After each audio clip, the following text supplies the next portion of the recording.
Hi sa inyo! So, hindi na ako nakapag-intro kasi nga, nagmamadali ako at yung baby ko, baka umiyak na naman. Yan na, nag-umpisa na kami kaagad. Nilalagyan niya yung mga yung mga dark spots na yan. Kita mo, lol? Ayan, lolo. Yan, daming itim. Yan. Si Errol ang gumawa. Kasi hindi pantay-pantay yung ginawa ko nakaraan kasi nga si baby 'di ba nagising. So ngayon, aayusin ni Errol. Sana magpantay-pantay na yung kulay niya. At sana wag muna dumating yung may-ari ng kwarto kasi nagkalat kami. Kwarto to nila mama. Here I am. Know it's been a while. I was in denial about my love. Here I stand. I know I walked away. Had to find the person I'd become. You should go back home, go back home, go back home, go. Just been there all alone. You should go back home, go back home, go back home, go. That's where you belong.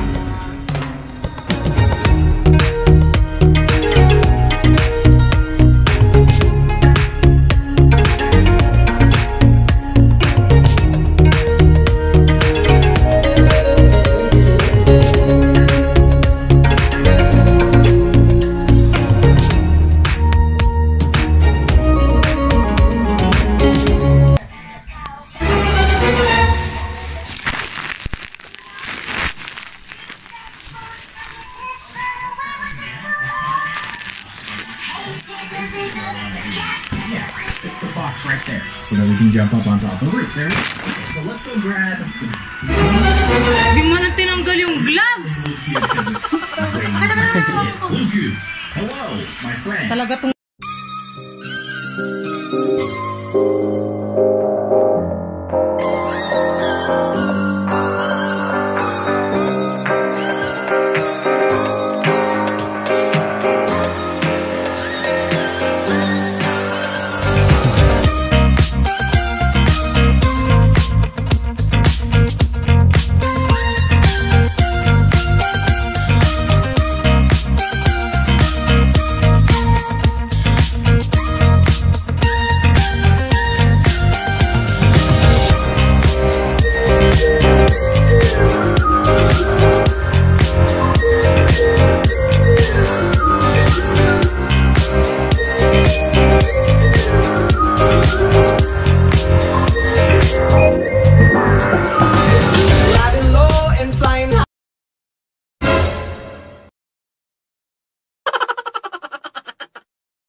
Come on, baby, you should take my hand.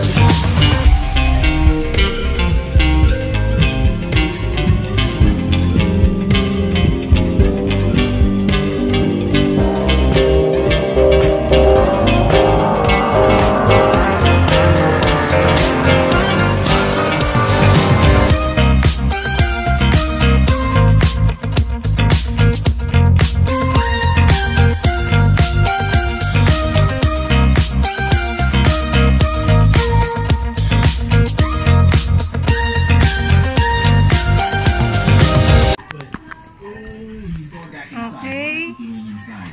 Ayan na, kumukulay na siya. Sana ibang parts pa niya kulay din. Yan. Sana lahat makulayan. Oh my gosh. Yan, kumukulay na yung iba. Yes! Yes, yes. Wow. Tapos, bale, bukas na lang ako magkukulay ng hair. Bleach lang muna ngayon. Kasi di na kaya kung ngayon ako magkulay. Papahinga ko rin yung anit ko. Dahil pa rin yung dark. Ikaw nga magtingin, lol. Sa likod may kulay. Parang ganito, lol. May timpa.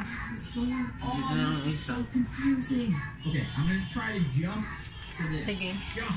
Yun, nakikita ko na kumukulay ng gilid. Oh my gosh. Oh my gosh, meron ng kulay yung gilid. Ah! Tayo tayo hanggang sa kumulay lahat.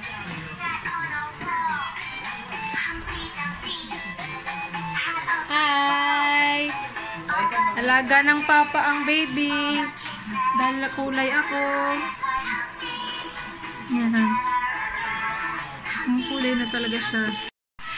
Babad ko muna, tas mamaya babanlawang ko na. May ulit.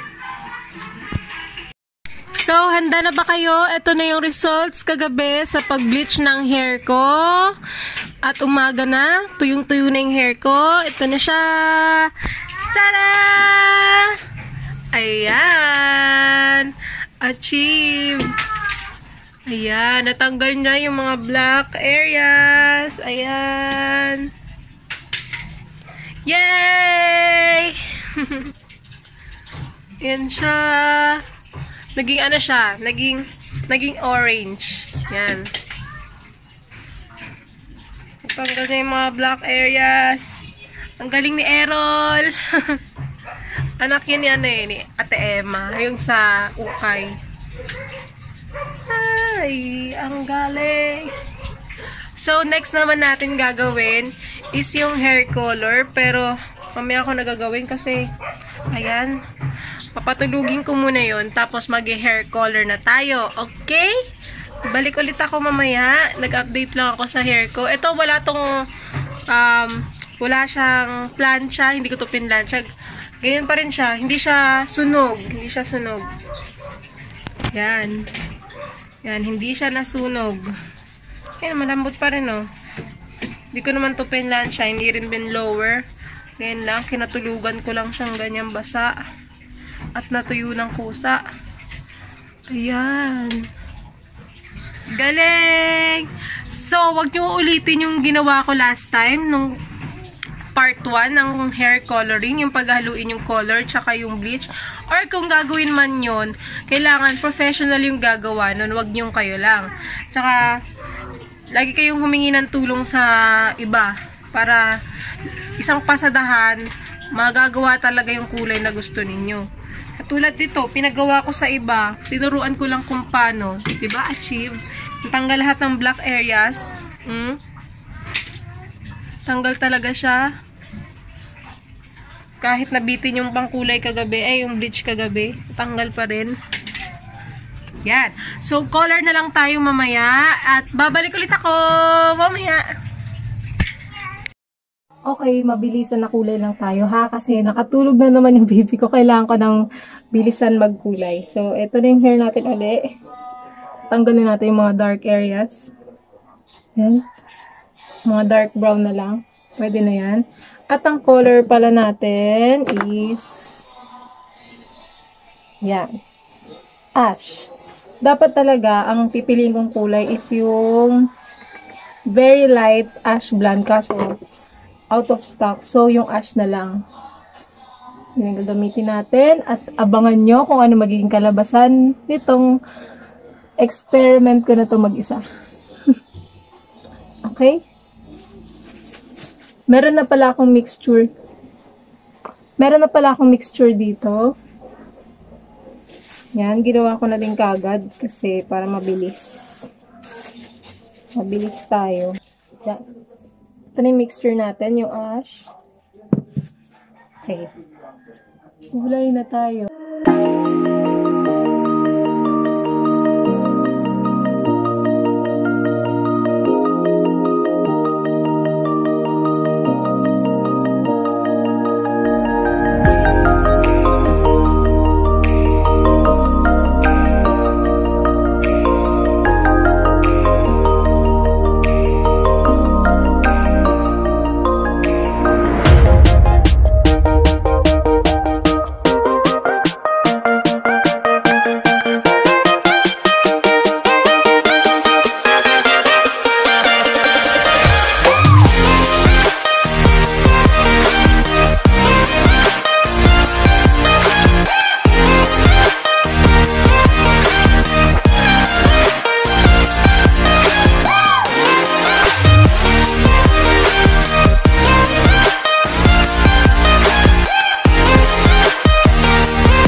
Tadaan! Tapos na.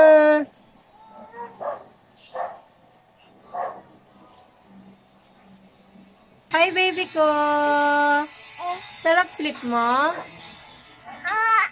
Ay, sus. Buhat na? Mamaya na. Nagpapabuhat na. Papabuhat na, ma. So guys, ito na yung big day. Ang revelation ng results ng hair ko. Pagkatapos na magkulay ako sa part 1 at saka ngayon sa part 2. At ito na yung after 2 days na nakulayan ko siya. Gusto niyo na ba makita? So, ito na siya.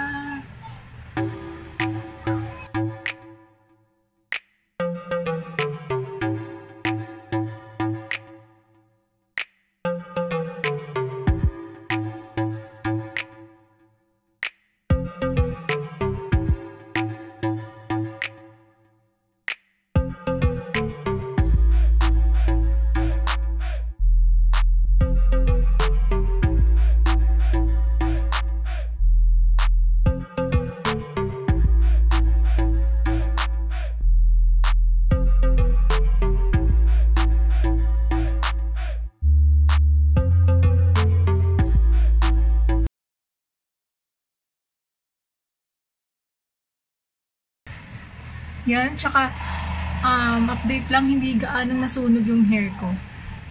Okay, dito tayo. Yan. Sobrang gandang-ganda ako sa kanya kasi hindi siya kulay tanso or kulay dilaw. Hindi rin siya naging kulay orange. Pero naging kulay orange siya after nung nag-bleach tayo ng part 1.